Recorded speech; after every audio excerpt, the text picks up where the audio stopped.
come along and see what we're learning and see how it changes your life. And I mean that.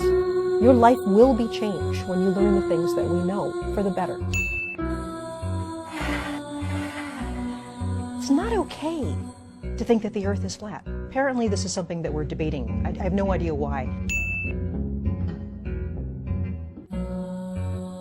I'm one of these people that doesn't like to identify as a specific gender even. I can deal with human.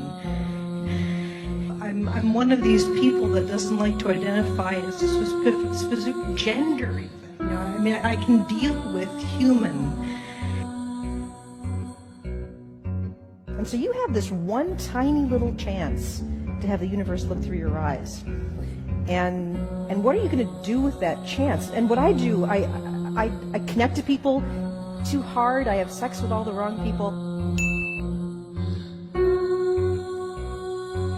Ignorant slut. It's not okay to say that the earth is flat. I keep getting this question. There's no such thing as life, really, that we're very complicated rocks.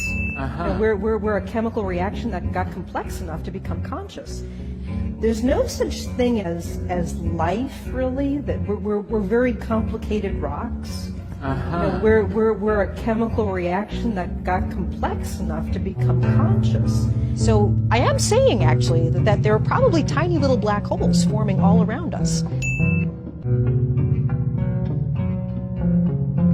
But so the idea that we were all just hydrogen 13 billion years ago, we can take a picture of that. That's not a theory. Right. We can take a picture of that. That's not a theory. I often run into scientists that really resist science communicators like me. My main job now is communicating science, but I can't read a scientific paper to save my life. There's no such real thing as a scientific method. The last thing you will see is the very top of the mast of that boat.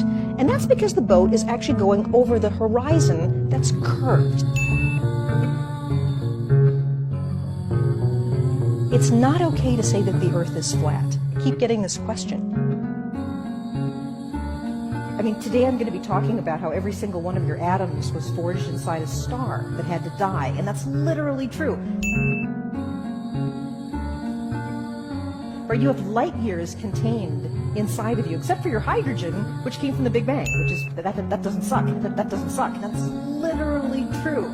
Or you have light years contained inside of you, except for your hydrogen, which came from the Big Bang. I have never felt comfortable, professionally or personally. Space is very hot. The gas right around the Earth is actually millions of degrees hot. That's actually true. This is a real picture from Hubble. You and I have the same chemistry as one of these dust clouds compressed together. That's what we are. We are from one of these collapsing clouds of dust. On any given date, at different cities and different places around the world, the sun is at different angles in the sky. That wouldn't happen if the Earth wasn't round. It's not okay to say that the Earth is flat. Let's have more people that are not just older white men in science. So that's one of my big passions, is getting people to shake loose science from our cultural definitions of it. My main job now is communicating science. You literally can touch the stars just by doing this, or by doing this. Unbelievable. Unbelievable. Heaven is not a place. Heaven is not a place. This is something that we know. Fucking witch. To me, science is going to die. Ladies and gentlemen, we proudly add the name Dr. Meishel Thaller to our Space Camp Hall of Fame. I fall in love with everybody all the time. That's what being a scientist is to me. Thank you. They told me that you had gone totally insane. And that your methods were unsound.